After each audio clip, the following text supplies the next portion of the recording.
Trump வந்து Beijing பயணித்தின் போது அமெரிக்காவை வந்து வீழ்ச்சி அடையும் நாடு என்று சீன அதிபர் வந்து ஜின்பிங் வந்து மறைமுகமாக குறிப்பிட்டிருந்தார். அதை வந்து அதுக்கு விளக்கம் கொடுத்து ட்ரம்ப் என்பது வந்து தற்போது அமெரிக்கா இல்லை, முன்னாடி இருந்த அமெரிக்கா சொல்லிக்காரு. முன்னாடி இருந்த அமெரிக்கா யாருன்னா, முன்னாடி வந்து ஜோ பைடன் வந்து அந்த ஆட்சி காலத்தை பத்தி தான் வந்து இவர் வந்து சொல்லியிருக்காரு. இப்பெல்லாம் நல்ல ஆட்சி தான் நடந்துட்டு இருக்கு, அதனால வந்து பைடனுக்கு தான் இது ஒன்றும் சொல்லி இந்த ட்வீட்டை வந்து பைடனை அட்டாக் பண்ணி வேற இது பண்ணியிருக்காரு. இது ரெண்டாவது இன்னொரு சொல்றாரு, நான் 16 மாத ஆட்சி காலத்துல நான் பல்வேறு சாதனைகள் படிச்சேன். பங்கு சந்தை, ராணுவம், மேலும் 18 ட்ரில்லியன் டாலர் புதிய முதலீடுகள் அமெரிக்கா கொண்டு வந்திருக்கேன் அப்படின்னு சொல்லியிருக்காரு. மேலும் வந்து இருநாட்டு உறவு வந்து ட்ரம்ப்னால மேம்பட்டு இருக்கு, சீனாவுக்கும் அமெரிக்கா மேம்பட்டு இருக்கு அப்படின்னு சொல்லிட்டு அதே நேரத்தில் சைனா ஒரு செக் வச்சிருக்கு. தைவான் விஷயத்தில் எங்களோட முடிவு தான் நீங்க எடுக்கணும் அப்படின்றது, அப்படி எடுக்கலன்னா அதோட பின்விளைகள் வேற மாதிரி இருக்குன்னு சைனா செக் வச்சிருக்கு. இதையும் கேட்டுக்கொண்டு வந்திருக்காரு. இதோட இது மாதிரி ஒரு மோசமான ஒரு அமெரிக்க அதிபர் வந்து சைனா போன மாதிரி யாருமே இருந்திருக்க மாட்டாங்க அப்படின்ட்டு பொதுமக்களோட கருத்து. இந்த செய்தி எப்படி பாக்குறீங்க? அமெரிக்கா மிகப்பெரிய பலவீனமாக இருக்கிறது அப்படின்னு சொல்றத வந்து ஒரு ஆதரிக்கக்கூடிய ஒரு அதிபரை வந்து அமெரிக்கா இப்பதான் பார்த்திருக்கோம்னு நினைக்கிறேன். அவர் ஏதோ கொஞ்ச நாளா காமெடி தான் பண்ணிட்டு இருக்காரு அப்படின்னு சொல்லி பார்த்தா இப்ப வந்து அவர் வந்து இந்த அளவுக்கு ஒரு கீழறங்கி போவார் அப்படிங்கறது யாருமே எதிர்பார்க்காத ஒன்னாகத்தான் இருந்திருக்கு. காரணம் என்ன அப்படின்னு சொன்னா, தன்னுடைய சுயநலத்துக்காக தன்னை மட்டுமே வந்து ஒரு முன்னிறுத்தி சொல்லணும் அப்படிங்கக்கூடிய ஒரு அதிபரால ஒரு நாடு எப்படி வீழ்ச்சி அடையுங்கிறதுக்கு இன்னைக்கு அமெரிக்காவும் சரி ட்ரம்ப்பும் சரி ஒரு உதாரணமாக இன்னைக்கு இருக்கிறார்கள் என்பதையும் நாம் பார்க்க வேண்டும். ஏன்னா இன்னைக்கு வந்து சீன அதிபர் வந்து இன்னொரு நாட்டு, அதுவும் உங்களுக்கு ஒரு போட்டியாக இருக்கக்கூடிய ஒரு நாட்டினுடைய ஒரு பிரதமராக இருக்கிற அவர் வந்து இந்த மாதிரி அவர் சொல்லியிருக்காரு வீழ்ச்சி அடைக்கிறதுன்னு. அதை உடனே நீங்க வந்து ஜோ பைடனை வந்து பயந்துட்டு ஜோ பைடனுக்கு தான் சொல்லியிருக்காரு அப்படின்னா, அப்படி இருந்ததுன்னா அவர் இப்ப சொல்லியிருக்கணுமே, அது பழசு ஜோ பைடன் காலத்துல அப்படி இருந்தது, இன்று ட்ரம்ப் காலத்துல இன்று அமெரிக்கா முன்னணியில் வகிக்கிறது அப்படின்னு ஏன் அவர் சொல்லலாம்? அப்படி எதுவுமே சொல்லவே இல்லையே.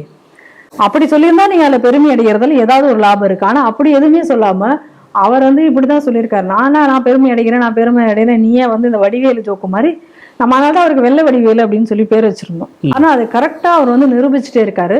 இவரை நீங்க அப்படியே நேரடியா நம்ம நாட்டோட ஒப்பிட்டு பாத்தீங்கன்னா நம்ம ராகுலோட ஒப்பிட்டு பார்க்கலாம். ஏன்னா நம்ம நாட்டிலேயே ராகுல் நம்ம நாட்டு வளர்ச்சிகளை பத்தி நம்ம கவலைப்படாம வெளிநாட்டுல போய் நம்ம நாட்டை பத்தி தரக்குறைவாக பேசுவதும், வெளிநாட்டுல போய் நம்ம நாட்டை விட்டு கொடுத்து பேசுறதையும் தொழிலாக வைத்திருக்காரு. அதை இன்னைக்கு வந்து ட்ரம்ப்பும் செய்திருக்கிறார் அப்படிங்கிறதான் பாக்குறோம். இது ரெண்டுக்குமே காரணம் என்ன அப்படின்னு பாத்தீங்கன்னா, நாட்டை விட தன்னை பெரிய ஆளாக நினைச்சுக்கிறது, அதனால வரக்கூடிய வினை. ஏன்னா இன்னைக்கு கொஞ்ச நாளைக்கு முன்னாடி என்னன்னாரு, எனக்கு தான் வந்து நோபல் பரிசு தரணும், நான் தான் அமைதிக்கான தூதுவர் அப்படின்லாம் சொன்னார். ஆனா யாருமே இவரை கண்டுக்கவே இல்லை. கடைசியா இவருக்கு அமைதிக்கான நோபல் பரிசும் கிடைக்கலன்னா எல்லா நாட்டோடையும் இப்ப போய் சண்டை போட்டுட்டு இருக்காரு.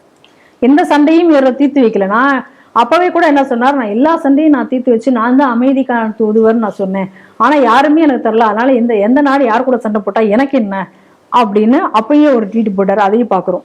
ஆனா ஒரு அதிபர் வந்து இந்த அளவுக்கு வந்து இப்படி வந்து இவர் பேசி கொண்டு இருப்பாரா அப்படிங்கிறத வந்து நமக்கு புரியல. இது அமெரிக்காவுமே பார்க்காத ஒரு விஷயமாகத்தான் இருக்கிறது. காரணம் என்ன, அதான் ஆரம்பத்திலேயே சொன்ன மாதிரி மொத்த ஒரு சுயநலத்தின் உருவமாக இன்னைக்கு ட்ரம்ப் மாறி இருக்கிறதுனால இன்னைக்கு இருக்கக்கூடிய மிகப்பெரிய ஒரு நாட்டையே வந்து இன்னைக்கு வந்து வீழ்த்தி கொண்டிருக்காருன்றதை புரிந்து கொள்ள முடிகிறது.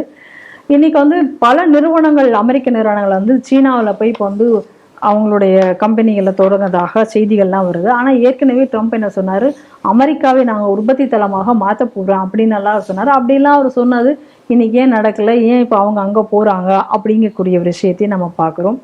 இன்னொன்று, அமெரிக்காவுக்கு எதிரான போர்ல வீரர்கள் கொல்லப்படுகிற சூழ்நிலையில அதற்கு ஆதரவாக இருக்கக்கூடிய ஒரு சீனா கூட போய் இன்னைக்கு வந்து அவன் சொன்னதையும் கேட்டுட்டு நீங்க அவரை போய் பார்த்து அவரோட உறவுகளை மேம்படுத்த போறேன்னு அவர் சொல்லி கிளம்புறது அப்படிங்கும்போது அப்போ அமெரிக்கா அந்த போர் வீரர்களுக்கு செய்யக்கூடிய ஒரு துரோகமா இல்லையா?